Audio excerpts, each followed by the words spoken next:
Hello friends, welcome to my channel education study point 8987। Friends, अगर channel पर नए हो तो चैनल को सब्सक्राइब कर लें और नोटिफिकेशन के बेल आइकन की घंटी को दबा दें ताकि मैं जब भी वीडियो अपलोड करूं तो सबसे पहले नोटिफिकेशन आपको मिले और अपनी तैयारी को मजबूत बना सकें। फ्रेंड्स, आज इस वीडियो में इकोनॉमिक्स अर्थशास्त्र से टोटल 500 प्लस क्वेश्चन लिए हैं जो आपके एग्जाम में काफ़ी हेल्पफुल यहाँ से साबित होगा, तो आप इसको देख कर जाएँ। तो चलिए हम लोग चलते हैं क्वेश्चन नंबर फर्स्ट पे। फ्रेंड्स, यहाँ पे क्वेश्चन है कि मानव की आर्थिक गतिविधियों का अध्ययन क्या कहलाता है। तो अर्थशास्त्र कहलाता है, इकोनॉमिक्स कहलाता है मानव की आर्थिक गतिविधि का अध्ययन। नेक्स्ट क्वेश्चन है, आधुनिक अर्थशास्त्र का जनक कौन है। तो आधुनिक अर्थशास्त्र का जनक पूछ लेगा तो एडम स्मिथ आधुनिक अर्थशास्त्र के जनक हैं। ठीक है। नेक्स्ट है यहाँ पे, द वेल्थ ऑफ नेशंस नामक पुस्तक किसने लिखी। तो एडम स्मिथ के द्वारा लिखा गया था। सन 1776 ईस्वी में द वेल्थ ऑफ नेशंस पुस्तक लिखा गया था एडम स्मिथ के द्वारा। नेक्स्ट, जब किसी देश को उसकी समस्त आर्थिक क्रियाओं के संदर्भ में परिभाषित करते हैं तो उसे क्या कहते हैं। उसे अर्थव्यवस्था कहा जाता है। फ्रेंड्स, उसकी समस्त आर्थिक क्रियाओं के संदर्भ में परिभाषित करेंगे तो उसे अर्थव्यवस्था कहेंगे, कोई भी देश हो। ठीक है। नेक्स्ट है यहाँ पे कि भारतीय अर्थव्यवस्था का जनक कौन है। तो पीवी नरसिम्हा राव भारतीय अर्थव्यवस्था का जनक है। उदारीकरण का जनक किसे कहा जाता है। तो डॉक्टर मनमोहन सिंह को उदारीकरण का जनक कहा जाता है। अर्थशास्त्र में नोबेल पुरस्कार पाने वाले पहले भारतीय अर्थशास्त्री कौन थे। तो अमर्त्य सेन थे। इन्हें सन 1998 ईस्वी में नोबेल पुरस्कार अर्थशास्त्र के क्षेत्र में दिया गया था। ठीक है। नेक्स्ट है कि अमर्त्य सेन को किस वर्ष भारत रत्न दिया गया था। तो इन्हें 1999 ईस्वी में भारत रत्न दिया गया था। अर्थशास्त्र को कितने भागों में बांटा गया है। तो दो भाग में बांटा गया है अर्थशास्त्र को। एक है समष्टि अर्थशास्त्र और एक है व्यष्टि अर्थशास्त्र। समष्टि macro economics and micro economics, समष्टि अर्थशास्त्र और व्यष्टि अर्थशास्त्र, दो भाग में अर्थशास्त्र को बांटा गया है। नेक्स्ट है, विश्व जीडीपी रैंकिंग सूची 2023 के अनुसार दुनिया की पांचवी बड़ी अर्थव्यवस्था किस देश की है। तो ये भारत की है। ये 2023 के अनुसार मैं बता रहा हूँ आपको। तो पांचवी बड़ी अर्थव्यवस्था भारत की है, जीडीपी रैंकिंग सूची 2023 के अनुसार। ठीक है। राष्ट्रीय प्रतिदर सर्वेक्षण संगठन नेशनल सैंपल सर्वे ऑर्गेनाइजेशन की स्थापना किस वर्ष हुई। तो सन 1950 में जो है राष्ट्रीय प्रतिदर सर्वेक्षण संगठन की स्थापना एनएसएसओ की स्थापना हुई। राष्ट्रीय सांख्यिकी आयोग नेशनल स्टैटिस्टिकल कमीशन की स्थापना किस समिति की अनुशंसा पर स्वीकार की गई थी। तो समिति थी सी रंगराजन समिति। सी रंगराजन समिति थी वह। इसकी स्थापना 2005 में किया गया था। सी रंगराजन समिति की स्थापना 2005 में, और इसका मुख्यालय जो है नई दिल्ली में है। नेक्स्ट है फ्रेंड्स यहाँ पे कि राष्ट्रीय सांख्यिकी दिवस नेशनल स्टैटिस्टिक्स डे प्रतिवर्ष किसके जन्म दिवस पर मनाया जाता है। तो पीसी महालनोबिस के जन्म दिवस पर राष्ट्रीय सांख्यिकी दिवस मनाया जाता है। दिन पूछ लिया जाएगा आपको, प्रतिवर्ष 29 जून को राष्ट्रीय सांख्यिकी दिवस मनाया जाता है। वर्ष 1949 में भारत सरकार द्वारा नियुक्त राष्ट्रीय आय समिति के अध्यक्ष कौन थे। तो वे थे पीसी महालनोबिस। कौन थे? पीसी महालनोबिस थे। ठीक है। भारत में सर्वप्रथम राष्ट्रीय आय की गणना का प्रयास किसने और कब किया। तो वे थे दादा भाई नौरोजी, और सन 1863 ईस्वी में जो है राष्ट्रीय आय की गणना का प्रयास किए थे दादा भाई नौरोजी 1863 ईस्वी में। ठीक है। चलिए आगे बढ़िए। आगे यहाँ पे भारतीय अर्थव्यवस्था में सकल राष्ट्रीय उत्पाद में सबसे अधिक योगदान किस क्षेत्र का है। वह तृतीय क्षेत्र का है। तृतीय क्षेत्र में आ जाता है, जैसे आपका सेवा क्षेत्र, ये सब जो है तृतीय क्षेत्र में आ जाता है। ठीक है। मानव विकास सूचकांक HDI ह्यूमन डेवलपमेंट इंडेक्स किसके द्वारा जारी किया जाता है। तो यह जारी किया जाता है यूएनडीपी। यूएनडीपी का फुल फॉर्म होता है यूनाइटेड नेशंस डेवलपमेंट प्रोग्राम। ठीक है। मानव विकास सूचकांक HDI किसके द्वारा विकसित किया गया। तो यह महबूब उल हक के द्वारा विकसित किया गया मानव विकास सूचकांक सन 1990 ईस्वी में। नेक्स्ट, अर्थशास्त्र की किस शाखा में किसी देश या विश्व की समस्त अर्थव्यवस्था और उनकी समस्याओं का अध्ययन किया जाता है। तो मैक्रो इकोनॉमिक्स में। मैक्रो इकोनॉमिक्स में अध्ययन किया जाता है, या इसको हिंदी में कह सकते हैं समष्टि अर्थशास्त्र में। ठीक है, समष्टि अर्थशास्त्र माइक्रो इकोनॉमिक्स को शुरू करने का श्रेय किसे दिया जाता है? तो जॉन मेनार्ड किन्स को दिया जाता है।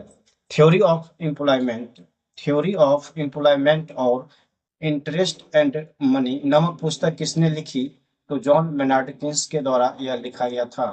जॉन मेनार्ड किन्स के द्वारा लिखा गया था, थ्योरी ऑफ एम्प्लॉयमेंट और interest and money. Next next है फ्रेंड्स, यहाँ पे poverty and un-British rule in India नामक पुस्तक किसने लिखी? तो ये दादा भाई नौरोजी के द्वारा लिखा गया था, poverty and un-British rule in India.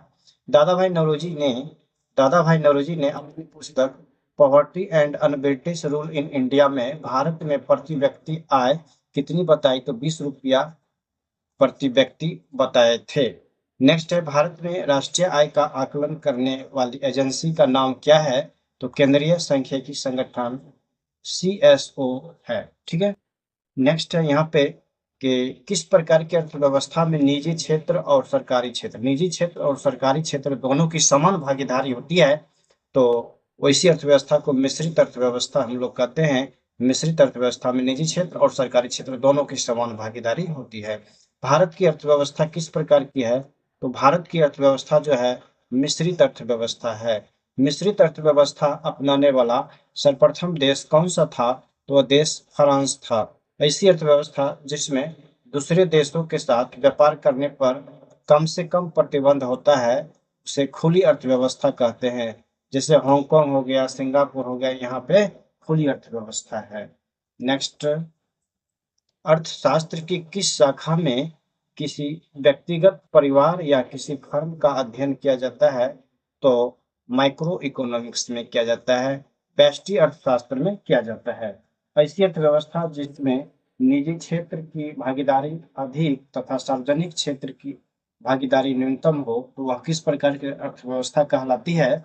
तो अर्थव्यवस्था कहलाती है पूंजीवादी अर्थव्यवस्था। पूंजीवादी अर्थव्यवस्था में होता है कि निजी क्षेत्र की भागीदारी अधिक होती है तथा सार्वजनिक क्षेत्र की भागीदारी कम होती है पूंजीवादी अर्थव्यवस्था में।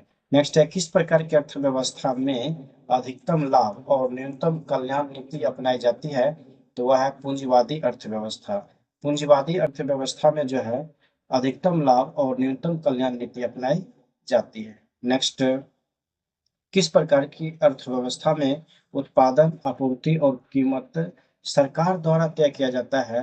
तो सरकार द्वारा, गवर्नमेंट द्वारा तय किया जाता है समाजवादी अर्थव्यवस्था में। समाजवादी अर्थव्यवस्था में जो है उत्पादन, आपूर्ति, कीमत ये सभी गवर्नमेंट के द्वारा तय किया जाता है।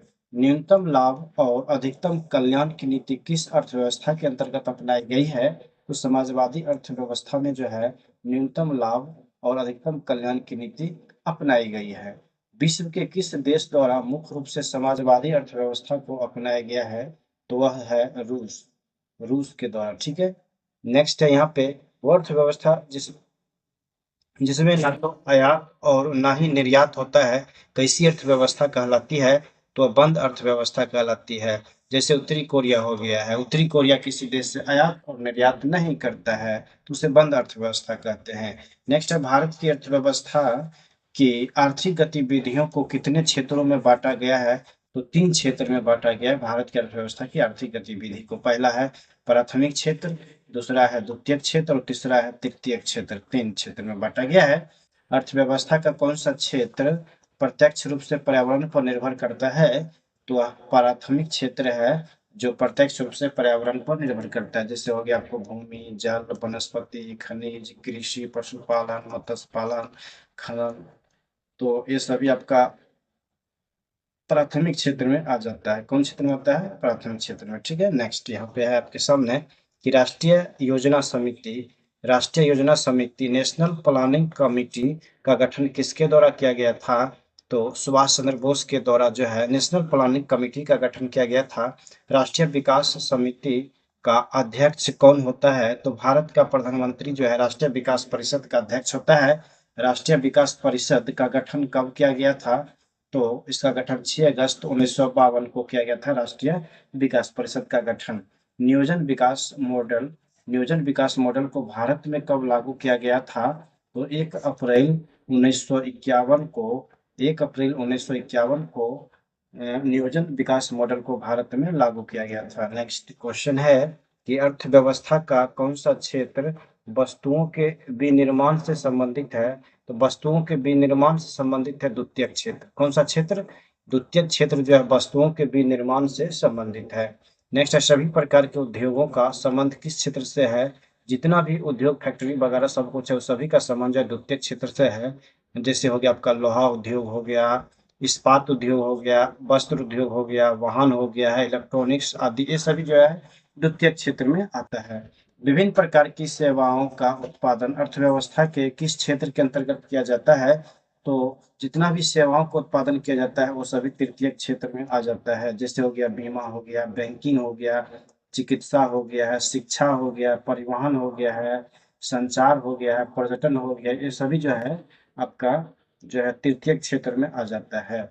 चलिए नेक्स्ट क्वेश्चन है कि मिश्रित अर्थव्यवस्था की संकल्पना किस अर्थशास्त्री के विचारों से प्रेरित है? तो जॉन मेनार्ड केन्स, इसका राइट आंसर हो जाएगा जॉन मेनार्ड केन्स। अर्थशास्त्र में नोबेल पुरस्कार प्राप्त करने वाले भारतीय मूल के दूसरे व्यक्ति कौन है? तो दूसरे व्यक्ति की बात करेगा तो अभिजीत बनर्जी है।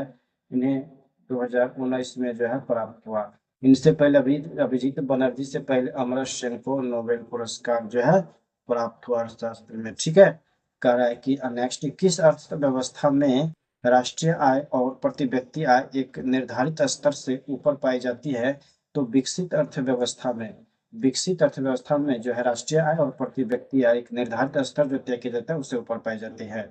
नेक्स्ट है यहाँ पे क्वेश्चन की और हस्तक्षेप का सिद्धांत का प्रतिपादन किसने किया था? तो और हस्तक्षेप का सिद्धांत का प्रतिपादन किया गया था एडम स्मिथ के द्वारा, एडम स्मिथ के द्वारा। नेक्स्ट है गांधीवादी अर्थव्यवस्था किस सिद्धांत पर आधारित है? तो गांधीवादी अर्थव्यवस्था जो है न्यास सिद्धांत पर आधारित है।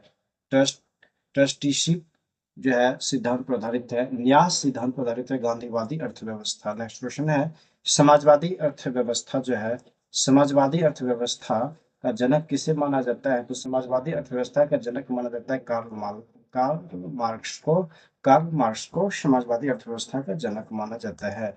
नेक्स्ट क्वेश्चन है आपके सामने कि भारतीय अर्थव्यवस्था के उदारीकरण का अग्रदूत किसे कहा जाता है? तो डॉक्टर मनमोहन सिंह को कहा जाता है।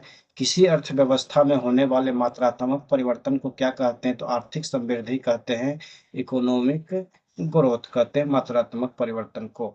प्रति व्यक्ति समग्र उत्पादन और प्रति व्यक्ति भौतिक पूंजी में वृद्धि क्या दर्शाती है? तो वह दर्शाती है आर्थिक समृद्धि, आर्थिक समृद्धि को दर्शाती है। नेक्स्ट क्वेश्चन है कि किसी भी देश के लिए आर्थिक समृद्धि का सबसे उपयुक्त मापदंड किसे माना जाता है? तो प्रति व्यक्ति वास्तविक आय को माना जाता है। भारतीय अर्थव्यवस्था ने किस वर्ष सर्वाधिक आर्थिक समृद्धि दर प्राप्त की थी? तो 2006-07 ईस्वी में जो है सर्वाधिक आर्थिक समृद्धि दर प्राप्त की थी भारतीय अर्थव्यवस्था, जिसमें था 9.6% प्राप्त की थी। सकल घरेलू उत्पाद जीडीपी में परिवर्तन की दर क्या कहलाती है? तो आर्थिक विकास दर कहलाती है, इकोनॉमिक डेवलपमेंट रेट कहलाती है। नेक्स्ट क्वेश्चन है कि Hindu growth rate, Hindu growth rate का संबंध किससे है? तो राष्ट्रीय आय से है, राष्ट्रीय आय से हिंदू वृद्धि दर या हिंदू ग्रोथ रेट का संबंध है। नेक्स्ट क्वेश्चन है कि यहाँ पे आपके सामने नेक्स्ट क्वेश्चन है भारत में सिक्कों की ढलाई किन स्थान पर होती है? तो भारत में सिक्कों की ढलाई होती है मुंबई में होती है, कोलकाता में होती है, हैदराबाद में होती है, नोएडा में, 4 जगह होती है। इसकी स्थापना 1988 में किया गया था। नेक्स्ट क्वेश्चन है कि भारत में 1 रुपया का नोट किसके द्वारा जारी किया जाता है? तो वित्त मंत्रालय के द्वारा जारी किया जाता है। 1 रुपया के जो नोट होते हैं उस पे हस्ताक्षर कौन करते हैं? तो वित्त सचिव का हस्ताक्षर उस पे रहता है। 1 रुपया के अलावा अन्य नोटों पर किसके हस्ताक्षर होते हैं? तो आरबीआई के गवर्नर के हस्ताक्षर होते हैं। भारत में देश के विदेशी मुद्रा भंडार का अभिरक्षक कौन है? तो आरबीआई, आरबीआई है। कौन है? आरबीआई है, रिजर्व बैंक ऑफ इंडिया है। नेक्स्ट क्वेश्चन है यहाँ पे कि केंद्रीय सांख्यिकी संगठन सीएसओ तथा राष्ट्रीय प्रतिदर्श सर्वेक्षण कार्यालय एनएसएसओ का विलय कर किस नई संस्था को स्थापित किया गया? तो है राष्ट्रीय सांख्यिकी कार्यालय, दोनों को विलय करके राष्ट्रीय सांख्यिकी कार्यालय एक बना दिया गया था, नेशनल स्टैटिस्टिकल ऑफिस। ठीक है। भारत में आर्थिक नियोजन की पृष्ठभूमि किसने तैयार की थी? तो एस.एम. विश्वेश्वरैया ने तैयार की थी 1934 ईस्वी में। वर्ष 1944 में गांधीवादी योजना किसने प्रतिपादित की थी? तो नारायण अग्रवाल के द्वारा प्रतिपादित किया गया था वर्ष 1944 में गांधीवादी योजना। नेक्स्ट क्वेश्चन है, भारतीय संविधान में आर्थिक तथा सामाजिक नियोजन को किस अनुसूची का विषय बनाया गया है? तो आर्थिक तथा सामाजिक नियोजन को समवर्ती सूची का विषय बनाया गया है। भारत में आर्थिक नियोजन के उद्देश्य से पंचवर्षीय योजना का निर्माण कब से किया गया था? तो 1 अप्रैल 1951 से किया गया था। 1 अप्रैल 1951 से किया गया था। भारत में पंचवर्षीय योजनाओं के निर्माण के लिए किस आयोग का गठन किया गया था? तो योजना आयोग का गठन किया गया था पंचवर्षीय योजनाओं के निर्माण के लिए। योजना आयोग का गठन कब किया गया था? तो योजना आयोग का जो गठन किया गया था 15 मार्च 1950 ईस्वी में। 15 मार्च 1950 ईस्वी में योजना आयोग का गठन किया गया था। इसी योजना आयोग के स्थान पर अब नीति आयोग आ गया, इसके बारे में बाद में मैं बताऊंगा। चलिए आगे क्वेश्चन है, पंचवर्षीय योजनाओं के निर्माण के लिए गठित योजना आयोग की अध्यक्षता किसके द्वारा की जाती थी? तो प्रधानमंत्री के द्वारा की जाती थी। किसके द्वारा पंचवर्षीय योजना को मंजूरी दी जाती थी? तो राष्ट्रीय विकास परिषद के द्वारा जो है पंचवर्षीय योजना को मंजूरी दी जाती थी। राष्ट्रीय विकास परिषद का गठन कब किया गया था? तो 6 अगस्त 1952 में राष्ट्रीय विकास परिषद का गठन किया गया था। भारत में किस व्यक्ति द्वारा पंचवर्षीय योजना की अवधारणा पेश की गई थी? तो पंचवर्षीय योजना की अवधारणा पेश की गई थी जवाहरलाल नेहरू के द्वारा, पंडित जवाहरलाल नेहरू के द्वारा। नेक्स्ट क्वेश्चन है यहाँ पे कि पहली पंचवर्षीय योजना का कार्यकाल कब से कब तक रहा था? तो पहली पंचवर्षीय योजना का कार्यकाल रहा था 1951 से लेकर के 1956 तक, 5 वर्ष तक रहा। प्रथम पंचवर्षीय योजना किस मॉडल पर आधारित थी? तो हेराल्ड डोमर मॉडल पर प्रथम पंचवर्षीय योजना आधारित थी। प्रथम पंचवर्षीय योजना में किस क्षेत्र को उच्च प्राथमिकता दी गई थी? तो प्रथम पंचवर्षीय योजना में कृषि को उच्च प्राथमिकता दी गई थी। किस सिंचाई परियोजना को प्रथम पंचवर्षीय योजना काल के दौरान शुरू किया गया था?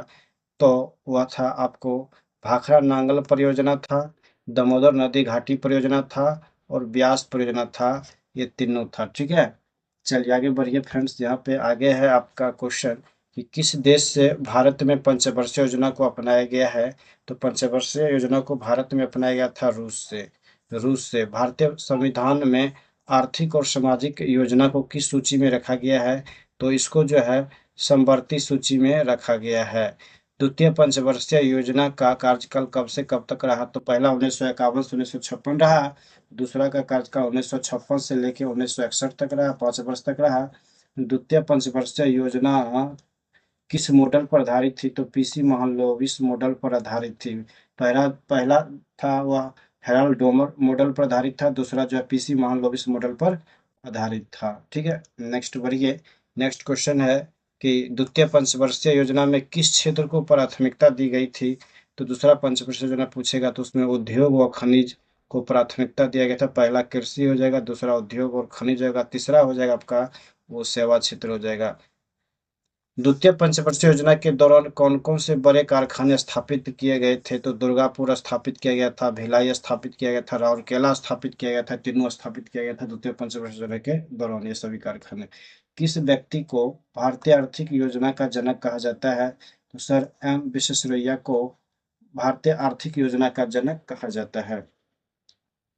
तृतीय पंचवर्षीय योजना का कार्यकाल कब से कब तक रहा? तो 1961 से लेकर के 1966 तक तीसरा पंचवर्षीय योजना का कार्यकाल रहा। नेक्स्ट क्वेश्चन है फ्रेंड्स यहाँ पे कि तृतीय पंचवर्षीय योजना का मुख्य उद्देश्य क्या था? तो इसका उद्देश्य था अर्थव्यवस्था को आत्मनिर्भर बनाना। किस पंचवर्षीय योजना में कृषि और उद्योग दोनों को प्राथमिकता दी गई थी? तो तृतीय पंचवर्षीय योजना में जो है कृषि और उद्योग दोनों को प्राथमिकता दी गई थी। नेक्स्ट है कि Bokaro iron and steel industries की स्थापना किस देश की सहायता से की गई थी? तो रूस की सहायता से जो है की गई थी और यह लगाया गया था आपको फैक्ट्री झारखंड में लगाया गया था सन 1964 ईस्वी में। नेक्स्ट क्वेश्चन यहाँ पर है कि किस क्रांति की शुरुआत तृतीय पंचवर्षीय योजना के कार्यकाल के समय हुई थी? तो हरित क्रांति की शुरुआत जो है तृतीय पंचवर्षीय योजना के कार्यकाल के समय शुरुआत हुई थी। भारत में हरित क्रांति का जनक किस कृषि वैज्ञानिक को कहा जाता है? तो वे जो है एम.एस. स्वामीनाथन है।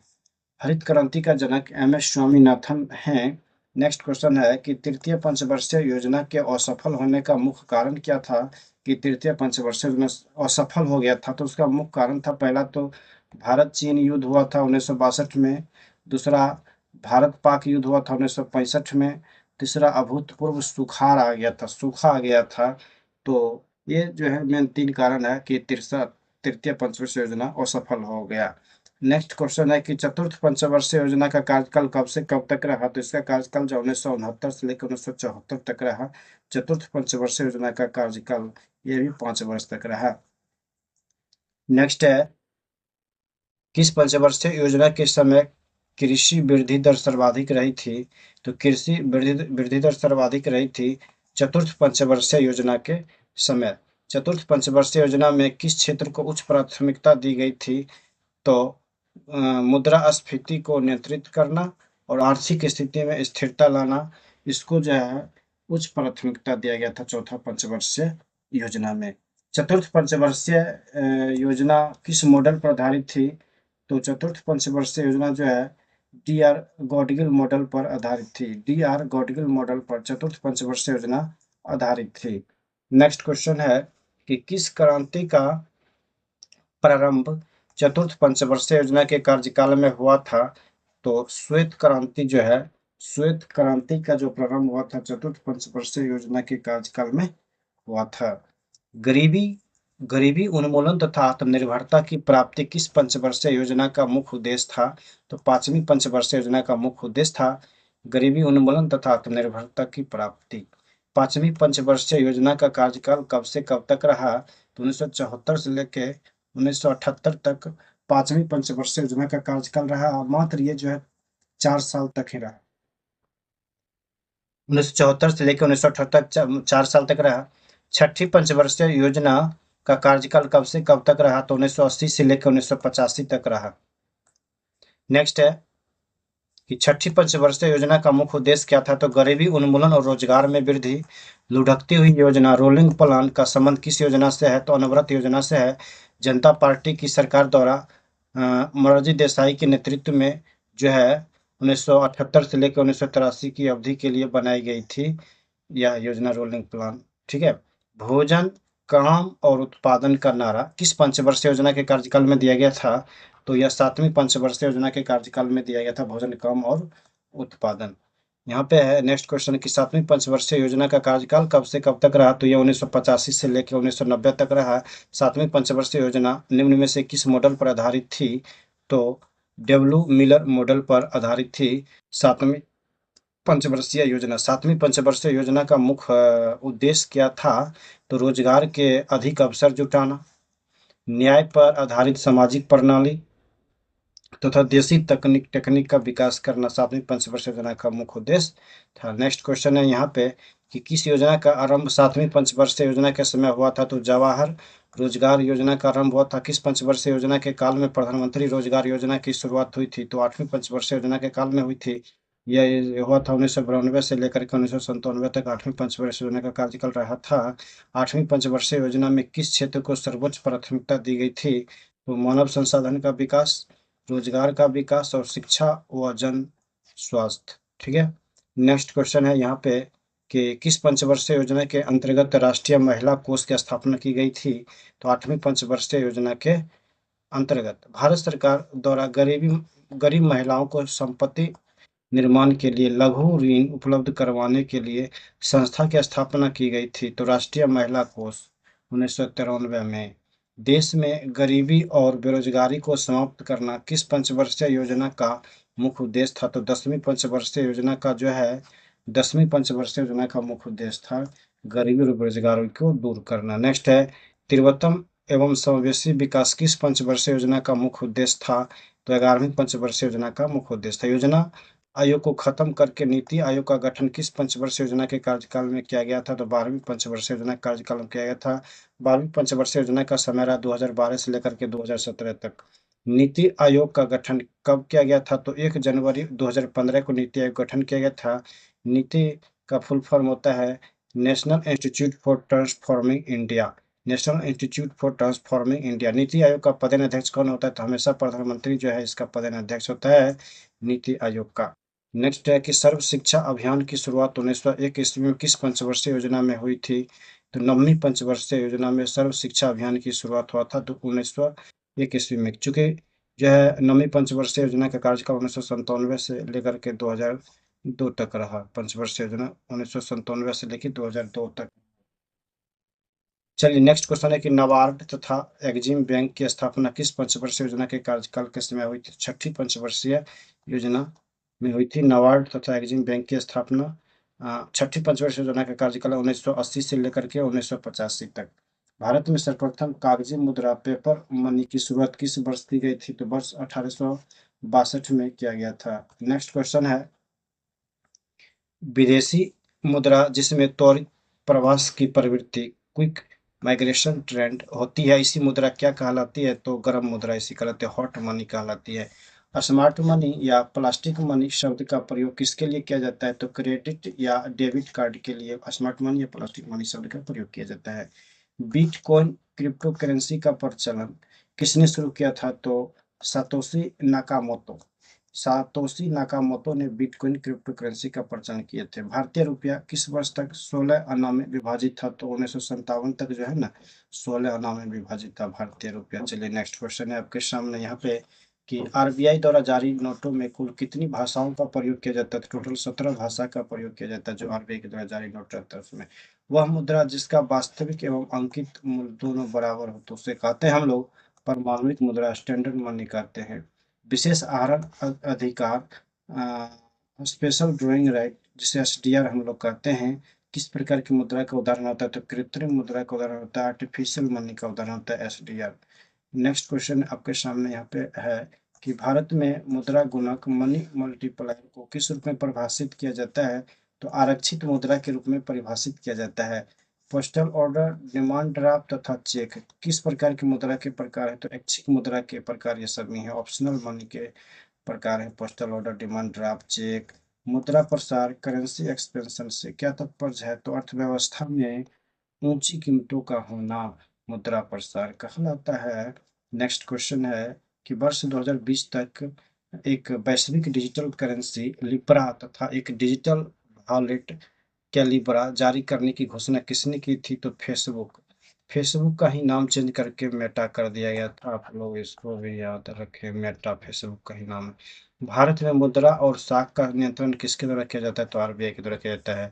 भारतीय रिजर्व बैंक के द्वारा किया जाता है। भारतीय रिजर्व बैंक के द्वारा किया जाता है, आरबीआई के द्वारा। सर्वप्रथम आधुनिक बैंकिंग का विकास किस देश में हुआ था? तो सर्वप्रथम आधुनिक बैंकिंग का विकास जो है इटली में हुआ था। भारतीय रिजर्व बैंक भारतीय रिजर्व बैंक आरबीआई की स्थापना किस वर्ष की गई थी? तो 1935 में आरबीआई की स्थापना किया गया था। नेक्स्ट क्वेश्चन है फ्रेंड्स यहाँ पे कि भारत में केंद्रीय बैंक की स्थापना का प्रथम प्रयास किस आयोग ने किया था? तो वह आयोग था चैम्बरलेन आयोग, वर्ष 1914 में किया था। Imperial bank of India imperial bank of India को स्थापना किस वर्ष की गई थी? 1921 ईस्वी में। 1921 में 1921 ईस्वी में इंपीरियल बैंक ऑफ इंडिया की स्थापना किया गया था। भारतीय रिजर्व बैंक को कितने मूल तक करेंसी नोट छापने का अधिकार प्राप्त है? तो 10,000 तक छाप सकते हैं भारतीय रिजर्व बैंक आरबीआई के प्रथम गवर्नर कौन थे? तो सर ऑसबोर्न स्मिथ प्रथम गवर्नर थे आरबीआई के। नेक्स्ट क्वेश्चन है यहाँ पे कि विश्व की पांचवी ऐसी मुद्रा जिसका अपना प्रतीक सिंबल है क्या कहलाता है? तो भारतीय रुपया। वह भारतीय रुपया का प्रतीक चिन्ह किसके द्वारा डिजाइन किया गया है? तो उदय कुमार के द्वारा डिजाइन किया गया। कब? तो सन 2010 ईस्वी में किया गया था। ये जो चिन्ह है भारतीय रुपया, इसका डिजाइन उदय कुमार के द्वारा तैयार किया गया था 2010 में। नरसिम्हन कमेटी जो है का संबंध किससे है? तो बैंकिंग संरचना के सुधार से संबंधित नरसिम्हन समिति। भारत में भारत में व्यावसायिक बैंकों द्वारा साख सृजन क्रेडिट क्रिएशन का नियंत्रण कौन करता है? तो भारतीय reserve bank of India RBI के द्वारा भारत में व्यावसायिक बैंकों द्वारा साख सृजन क्रेडिट क्रिएशन का नियंत्रण किया जाता है। चलिए नेक्स्ट आगे की ओर हम लोग बढ़ रहे हैं। आगे है यहाँ पे कि भारतीय रिजर्व बैंक का मुख्यालय कहाँ स्थित है, तो मुंबई में है। भारत में केंद्रीय बैंक और बैंकों का बैंक किससे कहा जाता है, तो आरबीआई को कहा जाता है। भारत में सिक्के जारी करने तथा नियंत्रित करने का कार्य कौन करता है, आरबीआई ही करता है। प्रथम क्षेत्रीय बैंक रीजनल रूरल बैंक की स्थापना किस वर्ष की गई थी, सन 1975 में किया गया था। भारत का प्रथम निजी बैंक कौन सा था, तो इलाहाबाद बैंक भारत का प्रथम निजी बैंक था फ्रेंड्स। यहाँ पे नेक्स्ट है कि वाणिज्य पत्र कमर्शियल पेपर किसके लिए साख का स्रोत है, तो कॉरपोरेट उद्योग के लिए है। इंद्रधनुष योजना का संबंध किससे है, तो बैंकों में वित्तीय सुधार से इंद्रधनुष योजना का संबंध है। भारतीय रिजर्व बैंक का लेखा वर्ष अकाउंटिंग ईयर की अवधि है 1 जुलाई से लेकर के 30 जून तक। वर्ष 2008 में वित्तीय क्षेत्र में सुधार हेतु जिस समिति का गठन किया गया था उसके अध्यक्ष कौन थे, तो रघुराम राजन थे। नेक्स्ट क्वेश्चन है आपके सामने कि वाणिज्यिक बैंक किस सूची के अंतर्गत आते हैं, तो संघ सूची के अंतर्गत वाणिज्यिक बैंक आते हैं। विश्व का प्रथम केंद्रीय बैंक कौन सा था, तो स्वेरिजेस रिक्स बैंक था जो स्वीडन में है। इसकी स्थापना 1668 में किया गया था। भारतीय रिजर्व बैंक आरबीआई के प्रथम भारतीय गवर्नर कौन थे, तो सीडी देशमुख प्रथम भारतीय गवर्नर थे। इनका कार्यकाल 1943 से लेकर के 1949 तक था। आरबीआई जो है किस प्रणाली के तहत करेंसी नोट जारी करता है, तो नियत न्यूनतम आरक्षण प्रणाली के तहत आरबीआई करेंसी नोट जारी करता है। नेक्स्ट क्वेश्चन है कि भारतीय रिजर्व बैंक को कुल कितना रिजर्व कोष अपने पास रखना होता है, तो 200 करोड़ अपने पास रखना होता है। किस आयोग की सिफारिश पर आरबीआई की स्थापना की गई थी, हिल्टन यंग आयोग की सिफारिश पर आरबीआई की स्थापना 1935 में किया गया था। भारतीय रिजर्व बैंक जो है भारतीय रिजर्व बैंक आरबीआई का राष्ट्रीयकरण जो है किस वर्ष किया गया था, तो 1 जनवरी 1949 को इसका राष्ट्रीयकरण किया गया था, जबकि 1935 में इसका गठन किया जाता है, स्थापना किया जाता है। आरबीआई के जो है राष्ट्रीयकरण के समय गवर्नर कौन थे, तो सीडी देशमुख राष्ट्रीयकरण के समय आरबीआई के गवर्नर थे। नेक्स्ट क्वेश्चन यहाँ पे है फ्रेंड्स कि आरबीआई का राष्ट्रीयकरण जो है होता है 1 जनवरी 1949 को होता है। ये बात तो पता सबको है। सीडी देशमुख का कार्यकाल कब से कब तक रहा है, तो 11 अगस्त 1943 से लेकर 30 जून 1949 तक सीडी देशमुख का कार्यकाल रहा है। कोई भी बैंक अपनी शाखा का स्थानांतरण किसकी अनुमति के बिना नहीं कर सकता है, तो आरबीआई की अनुमति के बिना नहीं कर सकता है। भारत के विदेशी व्यापार से संबंधित आंकड़े किसे द्वारा एकत्रित और प्रकाशित की जाती है, तो आरबीआई के द्वारा, भारतीय रिजर्व बैंक के द्वारा जो है वह एकत्रित प्रकाशित किया जाता है। पंजाब नेशनल बैंक की स्थापना कब किया गया था, तो 1894 में जो है पंजाब नेशनल बैंक की स्थापना किया गया था। नेक्स्ट क्वेश्चन है कि यहाँ पे भारत का पहला व्यापारिक बैंक कौन सा था, तो जनरल बैंक ऑफ इंडिया जो भारत का पहला व्यापारिक बैंक था, इसकी स्थापना 1786 में किया गया था। बैंक ऑफ हिंदुस्तान की स्थापना किस वर्ष की गई थी, 1790 में की गई थी। भारतीयों द्वारा प्रबंधित सीमित दायित्व का प्रथम भारतीय बैंक कौन सा था, तो अवध कमर्शियल बैंक था। इसकी स्थापना 1881 में किया गया था। पूर्ण रूप से भारतीयों द्वारा प्रबंधित बैंक कौन सा था, तो भारतीयों द्वारा प्रबंधित बैंक वह पंजाब नेशनल बैंक था, पीएनबी बैंक था। चलिए आगे नेक्स्ट क्वेश्चन की ओर हम लोग बढ़ रहे हैं। Next question, bank of Bengal की स्थापना कब किया गया था, 1806 में किया गया था। बैंक ऑफ बम्बई का स्थापना 1840 में किया गया था। बैंक ऑफ मद्रास की स्थापना 1843 में किया गया था। किन तीन बैंक को मिलाकर इंपीरियल बैंक ऑफ इंडिया की स्थापना की गई थी, तो एक बैंक था बैंक ऑफ बंगाल, एक बैंक था बैंक ऑफ बम्बई, एक बैंक था बैंक ऑफ मद्रास। तीनों को मिलाकर के जो है इंपीरियल बैंक ऑफ इंडिया कर दिया है। 1 जुलाई 1955 ईस्वी में राष्ट्रीयकरण के उपरांत इंपीरियल बैंक ऑफ इंडिया को किस नाम से जाना गया था, स्टेट बैंक ऑफ इंडिया इसी को जाना गया। 1 जुलाई 1955 राष्ट्रीयकरण जब हुआ तो उसके बाद जो है इंपीरियल बैंक ऑफ इंडिया को स्टेट बैंक ऑफ इंडिया कहा जाने लगा। ठीक है, चलिए आगे बढ़िए। आगे क्वेश्चन यहाँ पे है, किस वर्ष 8 क्षेत्रीय बैंकों का राष्ट्रीयकरण कर स्टेट बैंक के सहायक का दर्जा दिया गया, तो 1959 ईस्वी में। एसबीआई की विज्ञापन पंक्ति क्या है, with you all the way. Bharat का सबसे बड़ा व्यापारिक बैंक कौन सा है, तो एसबीआई भारत का सबसे बड़ा व्यापारिक बैंक है। State bank of India SBI. SBI state bank of India का मुख्यालय कहाँ स्थित है, तो इसका मुख्यालय मुंबई में है। इसकी स्थापना 1 जुलाई 1955 को किया गया था। एसबीआई की स्थापना 1 जुलाई 1955 को किया गया था, चूंकि इंपीरियल बैंक से ही एसबीआई बना है ना। भारत में कितने करेंसी नोट छापने की प्रेस है, तो 4। एक देवास में है करेंसी नोट छापने की, एक मध्य प्रदेश में, एक नासिक महाराष्ट्र में, एक मैसूर कर्नाटक में, एक सालबोनी पश्चिम बंगाल में। वही देवास चूंकि मध्य प्रदेश में ही है, नासिक महाराष्ट्र में, मैसूर कर्नाटक में, सालबोनी पश्चिम बंगाल में 4 जगह है। ठीक है। Simply click credit card, simply click credit card योजना किस बैंक द्वारा शुरू की गई है? तो एसबीआई के द्वारा शुरू की गई। भारत में प्रथम महिला बैंक की स्थापना कब और कहाँ किया गया था?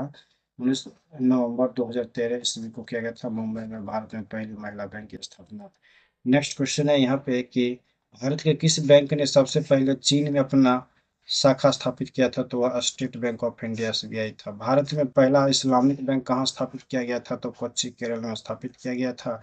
प्रथम बैंक क्रेडिट कार्ड कब और किस देश द्वारा निर्गत किया गया था? तो बैंक ऑफ अमेरिका द्वारा निर्गत किया गया था 1959 ईस्वी में। नेक्स्ट क्वेश्चन है यहाँ पे कि भारत के किस व्यावसायिक बैंक कमर्शियल बैंक ने सबसे पहले चलती फिरती एटीएम मोबाइल एटीएम सेवा शुरुआत की? तो आईसीआईसीआई बैंक, आईसीआईसीआई बैंक। क्षेत्रीय ग्रामीण बैंक रीजनल रूरल बैंक की स्थापना कब हुई थी? 2 अक्टूबर 1975 ईस्वी को। नाबार्ड की स्थापना कब हुई थी? 1982 में नाबार्ड की स्थापना होती है। नाबार्ड का फुल फॉर्म होता है national bank for agriculture and rural development, NABARD की फुल फॉर्म होती है। नाबार्ड का मुख्यालय कहाँ स्थित है? तो नाबार्ड का मुख्यालय जो है मुंबई में है। ये स्थापना 1982 में किया गया था। बैंकों के पूंजी पर्याप्त कैपिटल एडिक्वेसी के मापन के लिए किस अंतरराष्ट्रीय मानक का प्रयोग किया जाता है? बेसल मानक का प्रयोग किया जाता है। किस समिति के अनुशंसा पर नाबार्ड राष्ट्रीय कृषि एवं ग्रामीण विकास बैंक की स्थापना की गई? तो शिवरमन सिंह समिति की सिफारिश पर सन 1982 में स्थापना की गई थी। ग्रामीण अवसंरचना विकास कोष रूरल इंफ्रास्ट्रक्चर डेवलपमेंट फंड का संचालन कौन करता है? तो नाबार्ड ही करता है।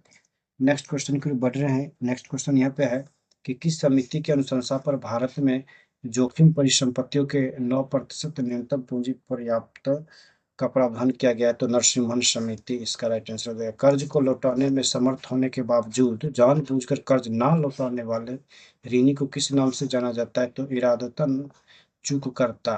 ठीक है। आयात निर्यात बैंक, एग्जिम बैंक कब स्थापित हुआ था? तो 1982 में आयात निर्यात बैंक का स्थापना किया गया था। नेक्स्ट, बैंकों में जमा राशि बढ़ने पर मुद्रा आपूर्ति मनी सप्लाई पर क्या प्रभाव पड़ेगा? तो मुद्रा आपूर्ति बढ़ जाएगा। रेखी समिति का संबंध किससे है? तो अप्रत्यक्ष कर के संबंध में सुझाव हेतु है रेखी समिति का संबंध। जब निश्चित समय अवधि में अधिकांश वस्तुओं एवं सेवाओं के मूल्यों में सामान्य स्तर से अधिक वृद्धि होने लगती है तो उसे कहते हैं मुद्रास्फीति, इन्फ्लेशन। नेक्स्ट क्वेश्चन है यहाँ पे कि भारत में मुद्रास्फीति दर का माप किस आधार पर किया जाता है? तो उपभोक्ता मूल्य सूचकांक, थोक मूल्य सूचकांक तथा श्रमिक के जीवन निर्वाह सूचकांक के आधार पर किया जाता है। औद्योगिक कर्मकारों के लिए उपभोक्ता कीमत सूचकांक कौन जारी करता है? तो श्रम ब्यूरो जारी करता है। जब वस्तुओं के मूल्य में वृद्धि होती है तो मुद्रा के मूल्य में कमी किस कारण आती है? तो मुद्रास्फीति, इन्फ्लेशन उसे कहते हैं। जब वस्तुओं के मूल्य में वृद्धि होती है तो मुद्रा के मूल्य में कमी आती है, उसे मुद्रास्फीति इन्फ्लेशन कहा जाता है। चलिए नेक्स्ट क्वेश्चन है यहाँ पे कि मुद्रास्फीति एवं बेरोजगारी दर के मध्य संबंध किसके द्वारा दर्शाया जाता है? तो फिलिप्स वक्र के द्वारा जो है, फिलिप्स कर्व के द्वारा मुद्रास्फीति और बेरोजगारी दर के मध्य संबंध दर्शाया जाता है। कमर्शियल बैंक जो है, वाणिज्यिक बैंक, कमर्शियल बैंक सरकार को किस माध्यम से उधार देता है? तो संवैधानिक तरलता अनुपात, संवैधानिक तरलता अनुपात, स्टैट्यूटरी लिक्विडिटी रेशियो जिसे कहा जाता है, एसएलआर के माध्यम से जो है उधार देती है कमर्शियल बैंक सरकार को। भारत में व्यापारिक बैंकों की देनदारियों में सबसे महत्वपूर्ण अंश किसका है? तो सावधि जमा फिक्स्ड डिपॉजिट का है। चलिए आगे बढ़िए। आगे क्वेश्चन है यहाँ पे कि हेलीकॉप्टर, हेलीकॉप्टर मुद्रा की अवधारणा का प्रतिपादन सर्वप्रथम किस अमेरिकी अर्थशास्त्री ने किया था? तो मिल्टन फ्रीडमैन के द्वारा किया गया था। वह स्थिति जब मुद्रास्फीति इन्फ्लेशन और मुद्रा अपस्फीति डिफ्लेशन की अवस्था साथ साथ उपस्थित हो तो उसे हम लोग कहते हैं स्क्यूफ्लेक्शन, उसको कहते हैं स्क्यूफ्लेक्शन कहते हैं। मुद्रास्फीति व मंदी की एक साथ उपस्थिति क्या कहलाएगी? तो गतिहीन स्फीति कहलाएगा, स्टैगफ्लेशन कहलाएगा। ठीक है। नेक्स्ट क्वेश्चन है ऋण की सीमाओं में परिवर्तन करना साख नियंत्रण की किस रीति के प्रयोग द्वारा संभव है? तो गुणात्मक साख नियंत्रण, क्वालिटिव क्रेडिट कंट्रोल के द्वारा जो है संभव है। वस्तुओं एवं सेवाओं के सामान्य कीमत स्तर में सतत गिरावट किस कारण होती है? तो अपस्फीति, डिफ्लेशन। मौद्रिक नीतियों की समीक्षा कितने अंतराल पर की जाती है? तो प्रत्येक 2 माह पर जो है मौद्रिक नीतियों की समीक्षा किया जाता है। चलिए आगे बढ़िए, आगे क्वेश्चन है यहाँ पे कि नकद आरक्षित अनुपात, कैश रिजर्व रेशियो और खुला बाजार कर्ज ओपन मार्केट ऑपरेशन किसके साधन है? तो मौद्रिक नीति के साधन है। मौद्रिक नीति मॉनेटरी पॉलिसी का निर्माण भारत में किसके द्वारा किया जाता है? तो भारतीय रिजर्व बैंक आरबीआई के द्वारा किया जाता है। आरबीआई भारतीय रिजर्व बैंक जिस दर पर वाणिज्यिक बैंक को ऋण प्रदान करता है उसे हम लोग बैंक दर कहते हैं। नेक्स्ट क्वेश्चन है यहाँ पे कि अल्पकालीन आवश्यकताओं की पूर्ति हेतु जिस ब्याज दर पर कमर्शियल बैंक रिजर्व बैंक से ऋण प्राप्त करते हैं उसे रेपो रेट कहा जाता है।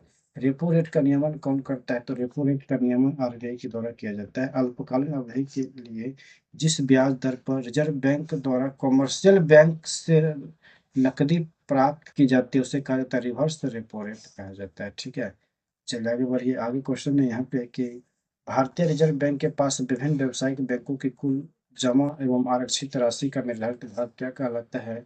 तो नकद आरक्षित अनुपात CRR कैश रिजर्व रेशियो कहलाता है। राज्य भविष्य निधि स्टेट प्रोविडेंट फंड के अंतर्गत सरकार से प्राप्त मुद्रा को किस कोष में जमा किया जाता है? तो सार्वजनिक लेखा निधि में जमा किया जाता है। भारत में मुद्रास्फीति मापन की सबसे लोकप्रिय माप क्या कहलाती है? उपभोक्ता मूल्य सूचकांक कहलाती है।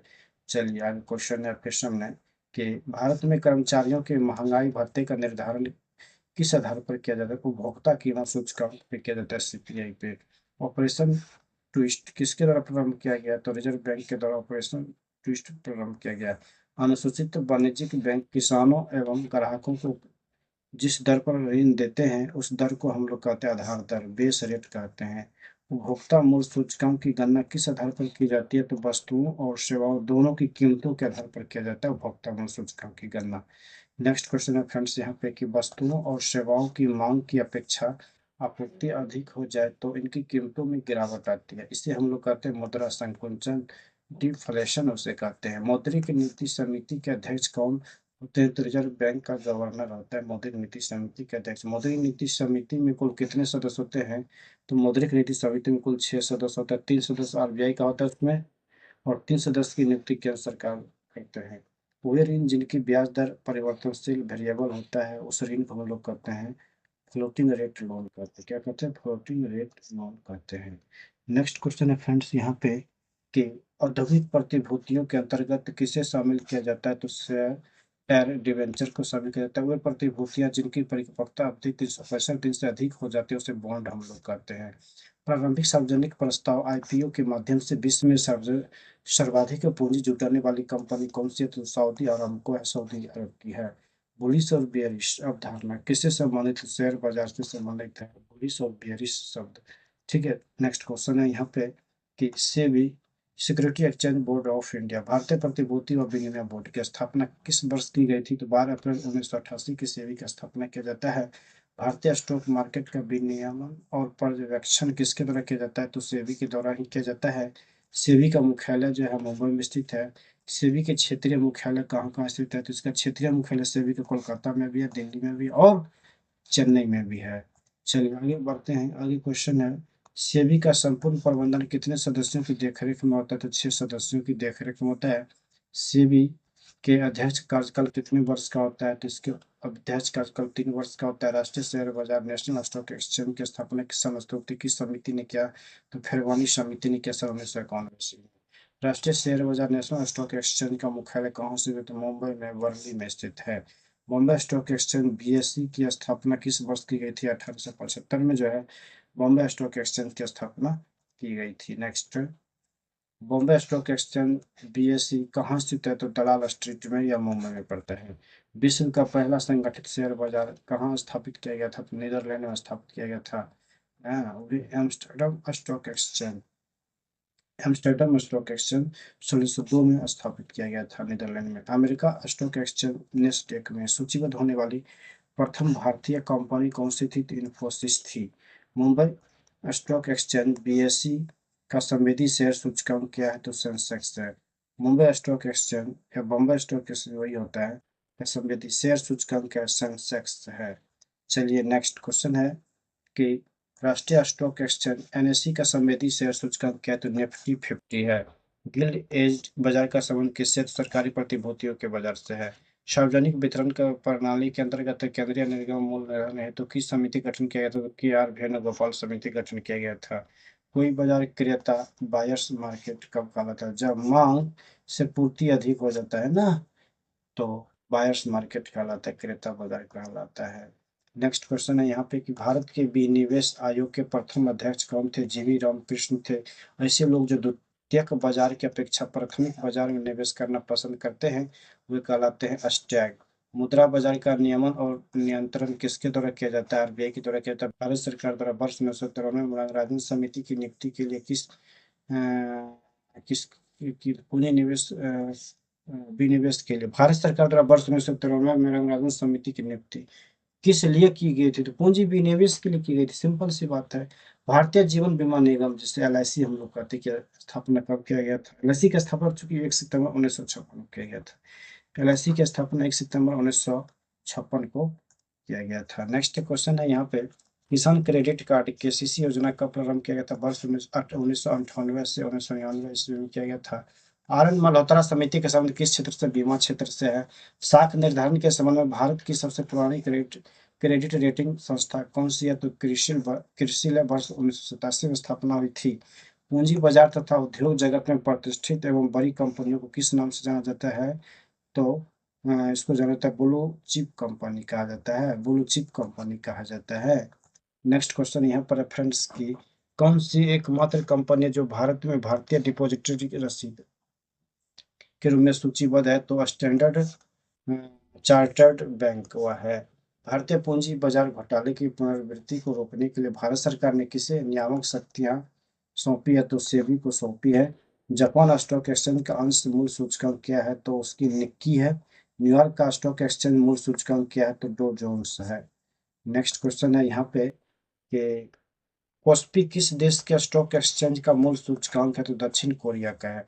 इटली के स्टॉक एक्सचेंज का मूल सूचकांक क्या है? तो मिविल्टेल है। फ्रांस के स्टॉक एक्सचेंज का संवेदी सूचकांक सीएससी है। ब्राजील के स्टॉक एक्सचेंज का संवेदी सूचकांक बोवेस्पा है। भारत में सर्वप्रथम आयकर कब लगाया गया था? तो 24 जुलाई 1860 को भारत में सर्वप्रथम आयकर लगाई गई थी।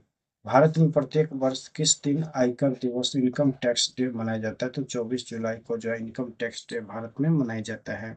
सरकारी व्यय को नियंत्रित करने वाला कौन सा मंत्रालय? तो वित्त मंत्रालय जो सरकारी व्यय को नियंत्रित करता है। कृषि आयकर सर्वप्रथम कब लगाया गया था? 1938 में लगाया गया था, वही बिहार में। शराब पर उत्पाद कर एक्साइज ड्यूटी किसके द्वारा लगाया गया था? तो राज्य सरकार के द्वारा जो है शराब पर उत्पाद कर लगाया गया था।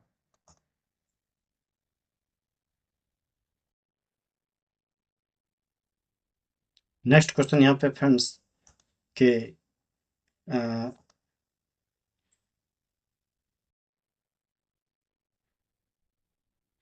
संशोधित मूल्य वर्धित कर रिवाइज वैल्यू एडेड टैक्स का संबंध किससे है? तो इसका संबंध जो है उत्पाद कर से है। भारत में सबसे पहले मूल्य वर्धित कर वैल्यू एडेड टैक्स लागू करने वाला राज्य कौन सा है? तो हरियाणा है। वर्ष 2005 में लागू किया था। भारत सरकार के बजट में न्यूनतम वैकल्पिक कर मैट का समावेश कब किया गया था? वर्ष 1996-97 में किया गया था। नेक्स्ट जब आय में वृद्धि होने के साथ साथ उस पर लगने वाले कर की दर में भी वृद्धि हो तो उसे कौन सी प्रणाली कहते हैं? तो उसे प्रगतिशील कर प्रणाली कहते हैं। भारत में आयकर की शुरुआत किसने की थी? तो जेम्स विल्सन के द्वारा भारत में आयकर की शुरुआत किया गया था, जेम्स विल्सन के द्वारा। निगम कर कॉर्पोरेट टैक्स किस पर लगाया जाता है? तो घरेलू एवं विदेशी दोनों कंपनी पर जो है निगम कर कॉर्पोरेट टैक्स लगाया जाता है। आयात एवं निर्यात पर लगाए जाने वाले कर को किस नाम से जाना जाता है? तो उसको सीमा कर कहा जाता है, सीमा कर कहा जाता है। चलिए आगे बढ़िए। आगे क्वेश्चन है कि आयकर अधिनियम की धारा 88 के अंतर्गत कर छूटों को समाप्त करने की अनुशंसा किस समिति ने की थी? तो कैलकर समिति किए थे। भारतीय राष्ट्रीय राजमार्ग प्राधिकरण national highway authority of India के वित्त का प्रमुख स्रोत क्या है? तो उपकर है। किसी विशेष उद्देश्य की पूर्ति के लिए कर आधार पर लगाया गया अन्य कर क्या कहलाता है? उपकर कहलाता है। नेक्स्ट क्वेश्चन है यहाँ पे कि सेवा कर, बिक्री कर, उत्पाद कर तथा सीमा शुल्क किस कर श्रेणी के अंतर्गत ये सभी आते हैं? तो अप्रत्यक्ष कर के अंतर्गत आते हैं। एग्जाम में फिर पूछ लेता है यहाँ पे, सेवा कर प्रत्यक्ष कर है या अप्रत्यक्ष कर है, तो आपको याद रखना पड़ेगा। सेवा कर हो गया, बिक्री कर हो गया, उत्पाद कर हो गया, सीमा शुल्क हो गया, सभी जो है अप्रत्यक्ष कर है। ठीक है। व्यक्तिगत आयकर हो गया, निगम कर हो गया, उपहार कर हो गया, संपत्ति कर हो गया, ब्याज कर हो गया, प्रतिभूति व्यवहार कर हो गया, ये सभी कर जो है केंद्र सरकार की है, लेकिन यह प्रत्यक्ष कर है। ये प्रत्यक्ष कर है। ऊपर वाला सेवा कर, बिक्री कर से वो प्रत्यक्ष कर है, लेकिन ये सभी कर जो है वो प्रत्यक्ष कर, व्यक्तिगत कर, आयकर, निगम कर, उपहार कर, संपत्ति कर, ब्याज कर प्रत्यक्ष कर है। और केंद्र सरकार की, नॉट भारत सरकार की। भू राजस्व कर, कृषि आयकर, व्यवसाय कर, रोजगार पर कर तथा पथ पर कर किस प्रकार की कर श्रेणी में आता है? तो प्रत्यक्ष कर श्रेणी में आता है, और वो भी राज्य सरकार की कर यह है। प्रत्यक्ष कर श्रेणी में आता है और राज्य सरकार की कर है, इसको भी याद रखें।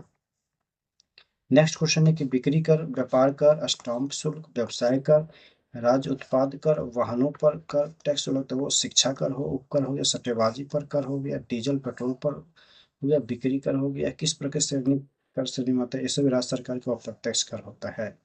व्यक्तिगत रूप से तथा समाज के लिए हानिकारक वस्तुओं एवं सेवाओं पर लगाए जाने वाला कर क्या कहलाता है? तो सील कर वो कहलाता है। स्टाम्प शुल्क का आरोपण किसके द्वारा आरोपित किया जाता है? तो केंद्र सरकार के द्वारा आरोपित किया जाता है स्टाम्प शुल्क का आरोपण। ठीक है।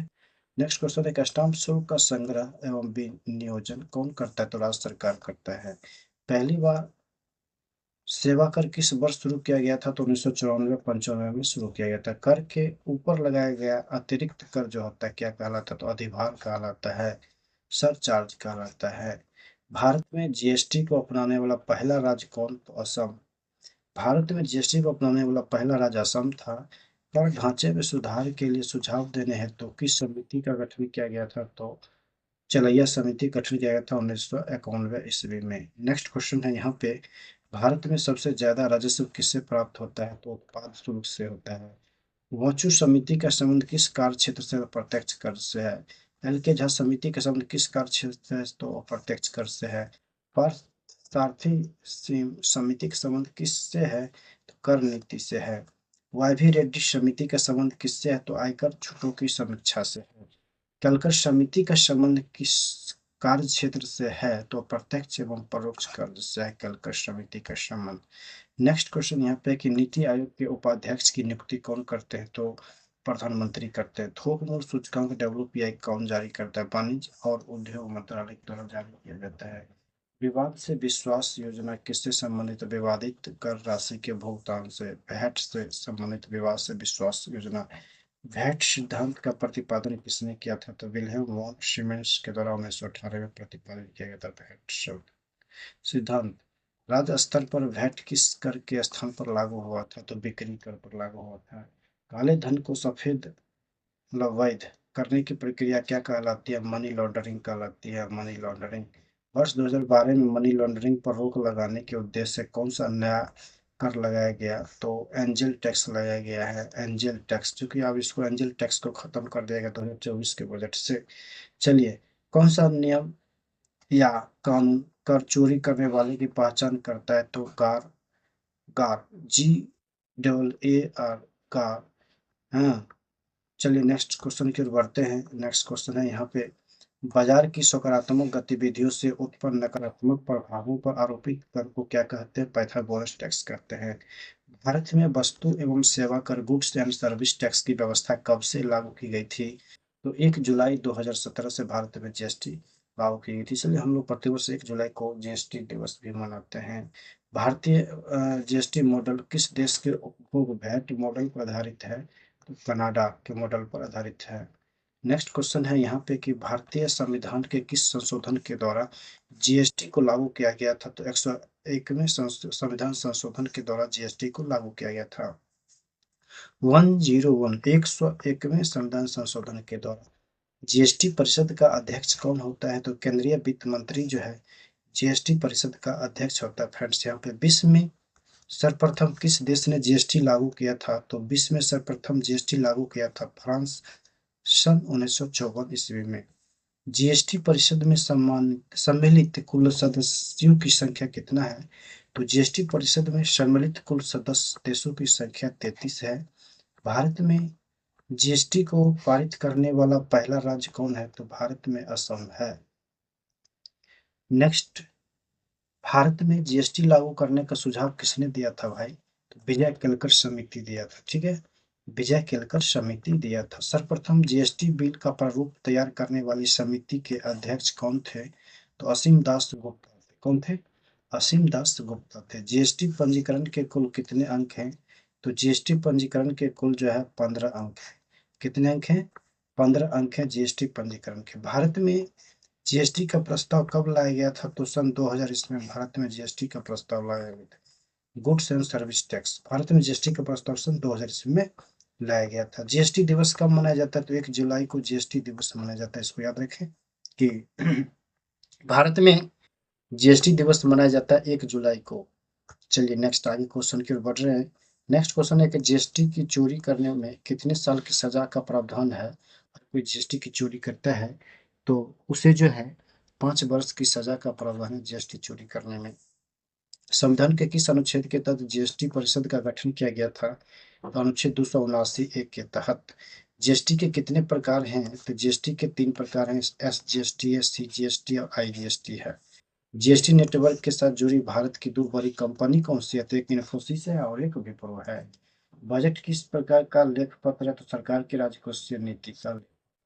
चलिए नेक्स्ट क्वेश्चन पर बढ़ रहे हैं। यहाँ पर एक, भारत में बजट प्रणाली की शुरुआत करने का श्रेय किस वायसराय को जाता है? तो वायसराय की बात करेगा तो लॉर्ड कैनिंग को जाता है। भारत में बजट कब प्रस्तुत किया गया था? 18 फरवरी 1860 में भारत में प्रथम बजट प्रस्तुत किया गया था 18 फरवरी 1860 को। भारतीय संविधान सरकार को किस अनुच्छेद के अंतर्गत सार्वजनिक बजट बनाने की अधिकारिता प्रदान करता है? तो अनुच्छेद 112 के तहत।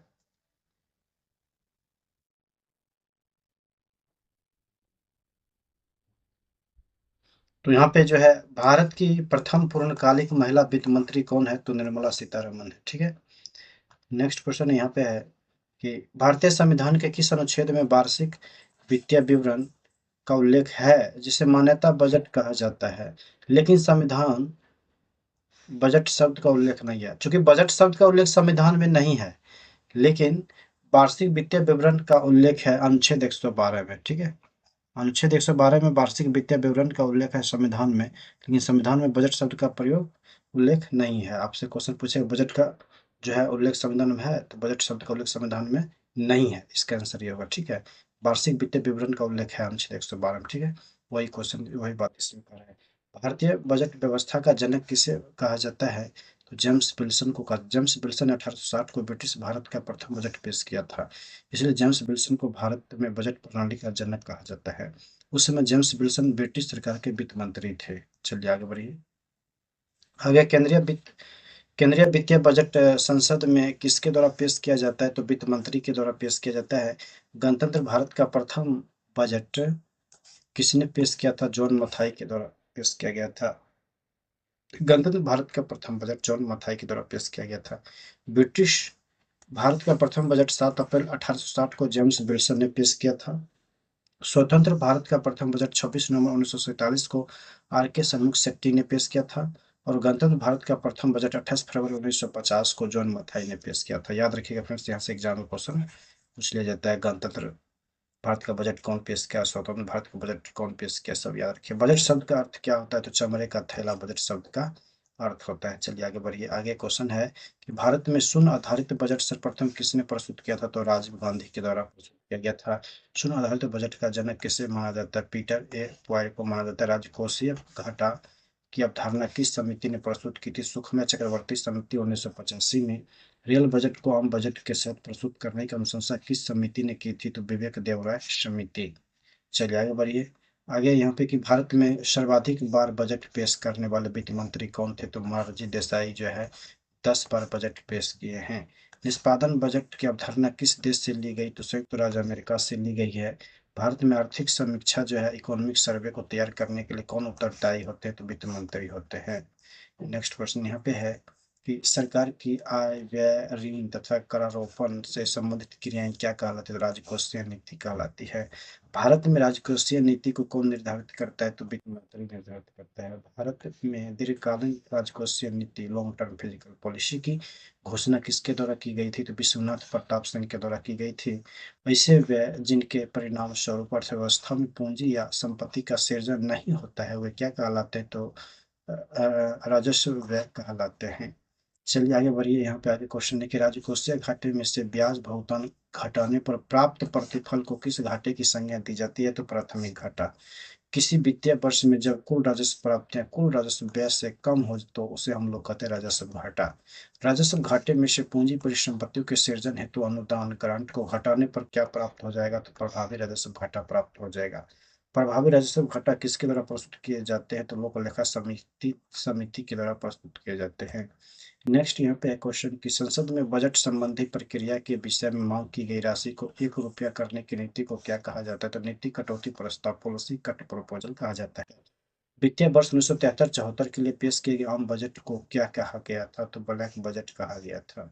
शून्य आधारित बजट, जीरो बेस बजट को अन्य किस नाम से जाना जाता है? तो उसे सूर्यास्त बजट, सनसेट बजट भी कहा जाता है। शून्य बजट को सूर्यास्त बजट भी कहा जाता है। नेक्स्ट है वर्ष 1948-49 के बजट में पहली बार अंतरिम शब्द का प्रयोग किसने किया था? आर के षणमुख शेट्टी के द्वारा किया गया था। भारतीय संविधान में कृषि को किस सूची के अंतर्गत रखा गया है? तो राज सूची के अंतर्गत 7वीं अनुसूची में रखा गया है कृषि को। केंद्रीय बागवानी संस्थान कहाँ स्थित है? तो नागालैंड में है। कृषि मूल्य आयोग की स्थापना किस वर्ष की गई थी? 1965 में की गई थी इसकी स्थापना। नेक्स्ट है यहाँ पे कृषि मूल्य आयोग का नाम बदल करके कृषि लागत और मूल्य आयोग कब किया गया? तो वर्ष 1985 में। कृषि लागत और मूल्य आयोग द्वारा न्यूनतम समर्थन मूल्य एमएसपी सन वर्ष में कितनी बार की जाती है? 2 बार की जाती है। कृषि लागत और मूल्य आयोग का मुख्यालय कहाँ स्थित है? तो नई दिल्ली में इसका मुख्यालय स्थित है। नेक्स्ट क्वेश्चन यहाँ पे है कि राष्ट्रीय कृषि अनुसंधान प्रबंधन अकादमी का मुख्यालय कहाँ स्थित है? तो हैदराबाद में है।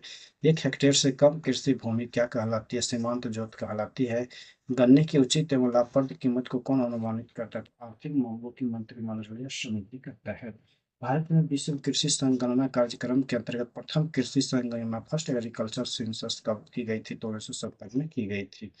नेक्स्ट क्वेश्चन यहाँ पे है कि मौसम आधारित फसल बीमा योजना सर्वप्रथम किस राज्य द्वारा लागू की गई थी? तो कर्नाटक के द्वारा लागू की गई थी। इसको याद रखिए आप लोग। भारत सरकार ने किस लिए कीमत स्थिरीकरण कोष प्राइस स्टेबिलाईजेशन फंड की स्थापना का निर्णय लिया है? तो चाय, कॉफी, रबर, तंबाकू की कीमतों को स्थिर रखने के लिए निर्णय लिया है। राष्ट्रीय खाद्य सुरक्षा मिशन किस वर्ष प्रारंभ किया गया था? 2007-08 में प्रारंभ किया गया था। नेक्स्ट क्वेश्चन यहाँ पे कि राष्ट्रीय विशेष कृषि उपज योजना मुख्य रूप से किससे संबंधित है? निर्यात योग्य कृषि मूल्य से। एशिया का पहला मेगा फूड पार्क कहाँ स्थित है? तो गेतलसूद में, रांची में है। राष्ट्रीय चावल शोध संस्थान कटक में है। भारतीय गन्ना प्रजनन संस्थान कोयम्बटूर में है। भारतीय डेयरी अनुसंधान संस्थान करनाल में है।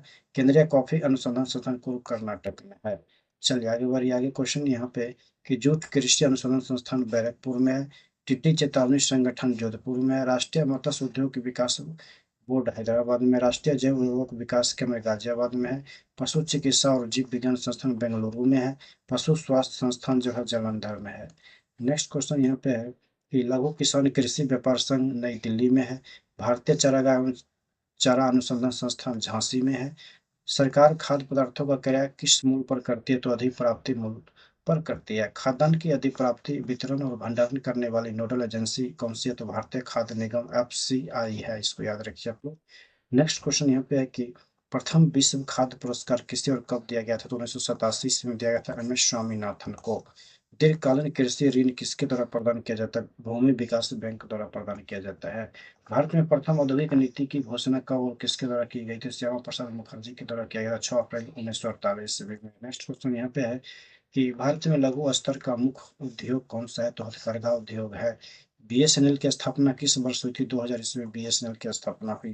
कागज विनिर्माण उद्योग के लिए प्रसिद्ध कौन से स्थान है? तो यमुनानगर है। गुवाहाटी तथा बल्लापुर है। बल्लारपुर है। मेक इन इंडिया कार्यक्रम का लोगो क्या है? तो शेर। इसकी शुरुआत 25 सितंबर 2014 से हुआ। मोदी के द्वारा किया गया था मेक इन इंडिया कार्यक्रम की शुरुआत। नेक्स्ट क्वेश्चन यहाँ पर है फ्रेंड्स कि भारत में मिल निर्मित कपड़े का सर्वाधिक उत्पादक राज्य कौन सा है? तो गुजरात है।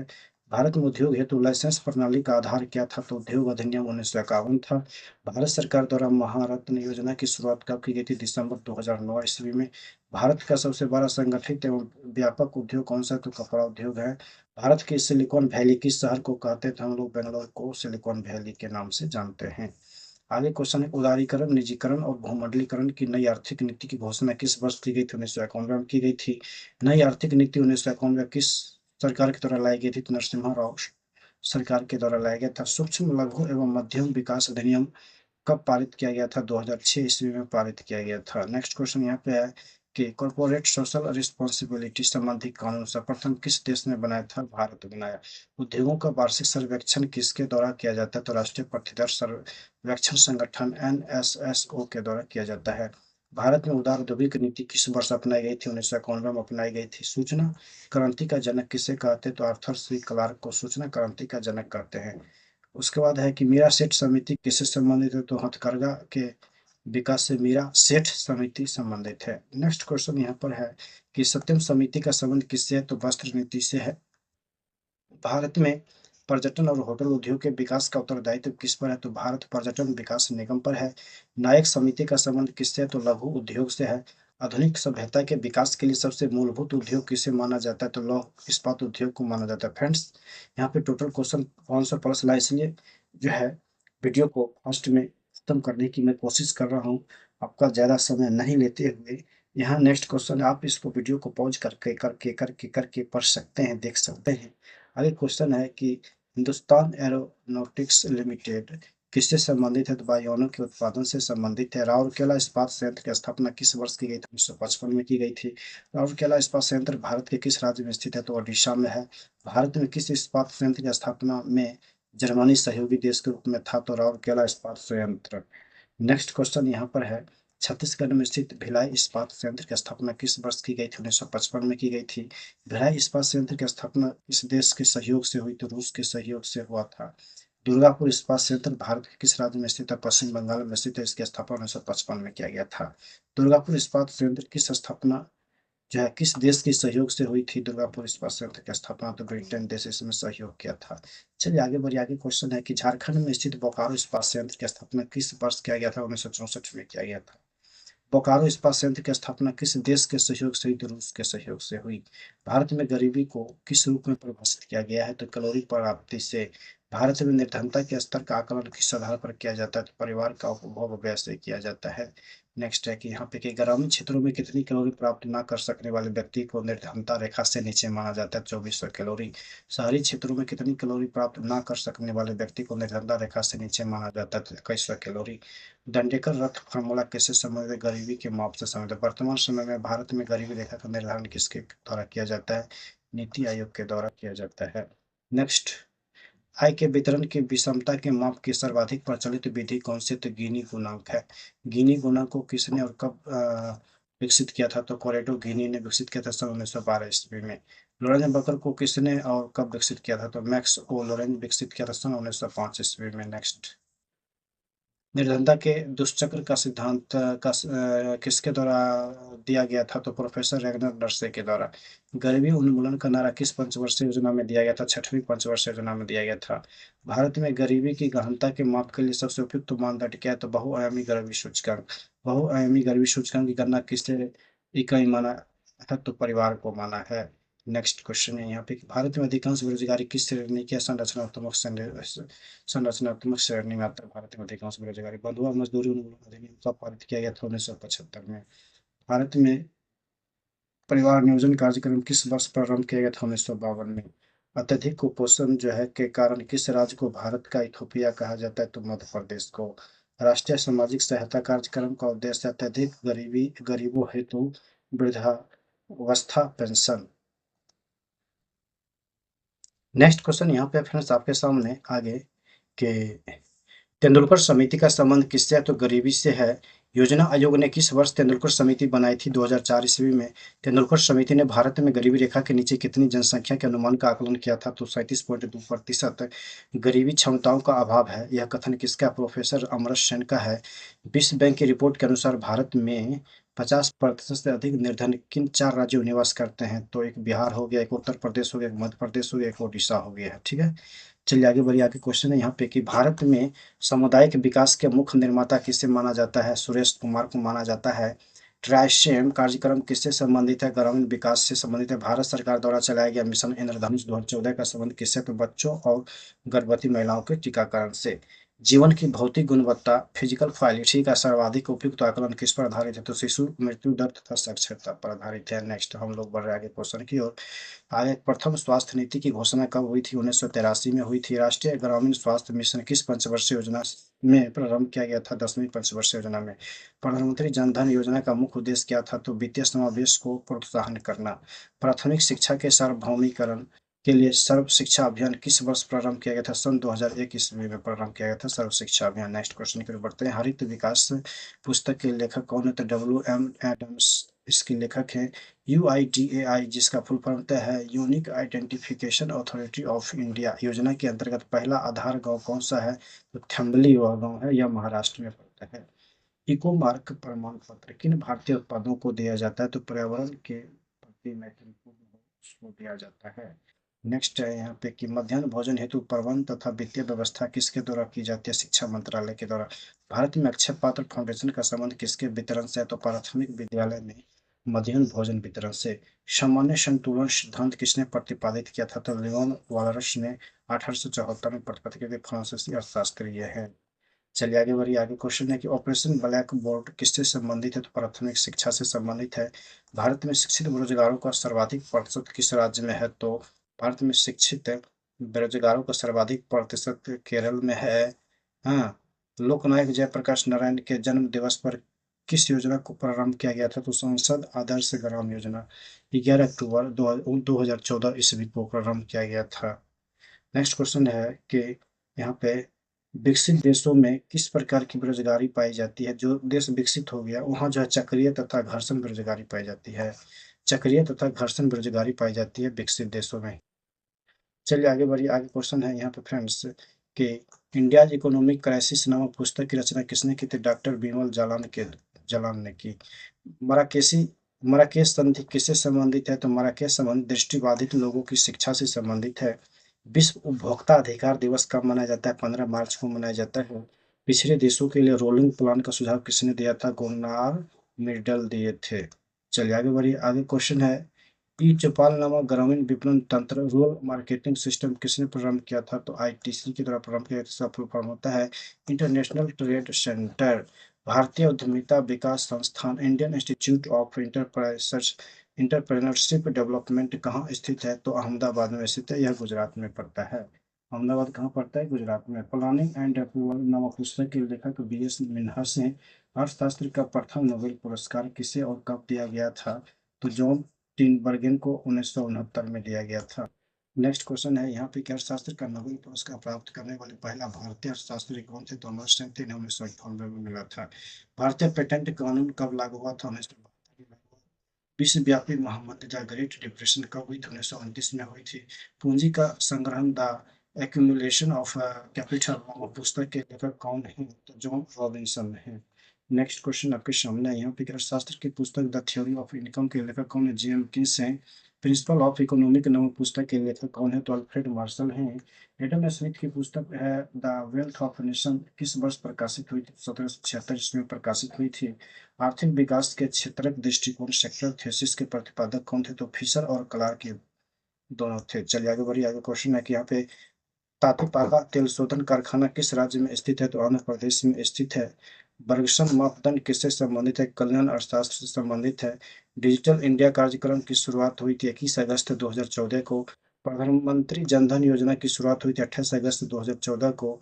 स्वच्छ भारत मिशन की शुरुआत हुई थी 2 अक्टूबर 2014 को। फास्टैग योजना की शुरुआत हुई थी 31 अक्टूबर 2014 ईस्वी को। नेक्स्ट क्वेश्चन है यहाँ पे मिशन इंद्रधनुष जो है यह टीकाकरण से संबंधित है। पहला क्वेश्चन ये बनता है। इसकी शुरुआत हुई थी 25 दिसंबर 2014 को। बेटी बचाओ बेटी पढ़ाओ योजना की शुरुआत हुई थी 22 जनवरी 2015 को। सुकन्या समृद्धि योजना की शुरुआत हुई थी 22 जनवरी 2015 को। प्रधानमंत्री कौशल विकास योजना की शुरुआत हुई थी 20 फरवरी 2015 को। प्रधानमंत्री सुरक्षा बीमा योजना की शुरुआत हुई थी 9 मई 2015 को। अटल पेंशन योजना की शुरुआत हुई थी 9 मई 2015 को। आगे बढ़ते हैं, आगे क्वेश्चन है यहाँ पे, स्मार्ट सिटी परियोजना की शुरुआत हुई थी 25 जून 2015 को। और स्टार्टअप इंडिया योजना की शुरुआत हुई थी 16 जनवरी 2016 को। प्रधानमंत्री उज्ज्वला योजना की शुरुआत हुई थी 1 मई 2016 को। नमामि गंगे योजना की शुरुआत हुई थी 7 जुलाई 2016 को। प्रधानमंत्री ग्रामीण डिजिटल साक्षरता योजना की शुरुआत हुई थी 8 फरवरी 2017 को। गरीबी भारत छोड़ो अभियान की शुरुआत हुई थी 11 अक्टूबर 2017 को। आगे बढ़ते हैं, आगे क्वेश्चन है कि समग्र शिक्षा अभियान की शुरुआत हुई थी 1 अप्रैल 2018 को। आयुष्मान भारत योजना की शुरुआत हुई थी 25 सितंबर 2018 को। आत्मनिर्भर भारत अभियान की शुरुआत हुई थी 12 मई 2020 को। किसान सम्मान निधि योजना की शुरुआत हुई थी 1 फरवरी 2019 को। कृषि को उद्योग का दर्जा सर्वप्रथम किस राज्य ने कब और कब दिए थे? तो महाराष्ट्र दिए थे सर्वप्रथम 1997 ईस्वी में। आगे क्वेश्चन यहाँ पर फ्रेंड्स, विश्व की सर्वाधिक सहकारी संस्था किस देश में है? तो भारत में ही है। भारत का सर्वाधिक नगरीकरण राज्य कौन सा है? तो गोवा है। भारत में डीजल इंजन बनाने वाला पहला कारखाना कहाँ पर खोला गया था? तो सतारा महाराष्ट्र में खोला गया था, 1932 ईस्वी में खोला गया था। कृष्ण क्रांति का संबंध किस क्षेत्र से है? तो खनिज तेल में आत्मनिर्भरता से संबंधित है कृष्ण क्रांति। भारत में पहली स्वर्ण रिफाइनरी कहाँ स्थापित की गई थी? तो भारत में पहली स्वर्ण रिफाइनरी स्थापित की गई थी सिरपुर में। सिरपुर पड़ता है, यह महाराष्ट्र में पड़ता है। नेक्स्ट क्वेश्चन है कि big push theory, big push theory किसने दी है? तो बिग पुश थ्योरी दी है आर रोडन के द्वारा जो है बिग पुश थ्योरी दिया गया था। नेक्स्ट क्वेश्चन है यहाँ पे कि भारत में मोटर वाहनों का सर्वाधिक निर्यात किस बंदरगाह से किया जाता है? तो जवाहरलाल नेहरू बंदरगाह से जो है भारत में मोटर वाहन का सर्वाधिक निर्यात किया जाता है। नेक्स्ट क्वेश्चन है कि राष्ट्रीय किसान आयोग, नेशनल कमीशन ऑफ फार्मर का गठन कब किया गया था? तो 2004 में इसका गठन किया गया था, एम एस स्वामीनाथन की अध्यक्षता में किया गया था। स्वामीनाथन को भारत में हरित क्रांति का जनक भी कहा जाता है, इसको भी आप लोग याद रखिए। आगे क्वेश्चन है यहाँ पे, लास्ट क्वेश्चन है आज का सेशन का, कि भारतीय अर्थव्यवस्था का पायनियर किसे कहा जाता है? तो डॉक्टर मनमोहन सिंह को कहा जाता है, क्योंकि डॉक्टर मनमोहन सिंह को भारतीय अर्थव्यवस्था का पायनियर या भारतीय अर्थव्यवस्था के उदारीकरण का अग्रदूत कहा जाता है, क्योंकि भारतीय अर्थव्यवस्था में उदारीकरण वर्ष 1991 में शुरू हुआ था। उस समय डॉक्टर मनमोहन सिंह भारत के वित्त मंत्री थे। तो फ्रेंड्स, ये वीडियो कैसा लगा? पूरा मैंने आपको बता दिया। यहाँ पे टोटल लगभग 500 प्लस क्वेश्चन लेकर 513 क्वेश्चन लेकर आए इस वीडियो में। लगभग ये वीडियो चला है 1 मिनट 12-13 मिनट का वीडियो है। 1 आवर 12-13 मिनट का वीडियो है, लगभग सवा घंटा का वीडियो है। तो आप लोग इसको देखिए, 500 क्वेश्चन जो है सवा घंटा में जो है इसको कवर कर लिए हैं। आपके एग्जाम में जो है काफ़ी हेल्पफुल साबित होने वाला है। यहाँ से आप इसको देखिए, और अगर ये वीडियो आपको अच्छा लगा तो चैनल को सब्सक्राइब कर लीजिएगा और वीडियो को लाइक कर दीजिएगा तथा बेल आइकन की घंटी को दबा दीजिएगा। Thank you for watching this video.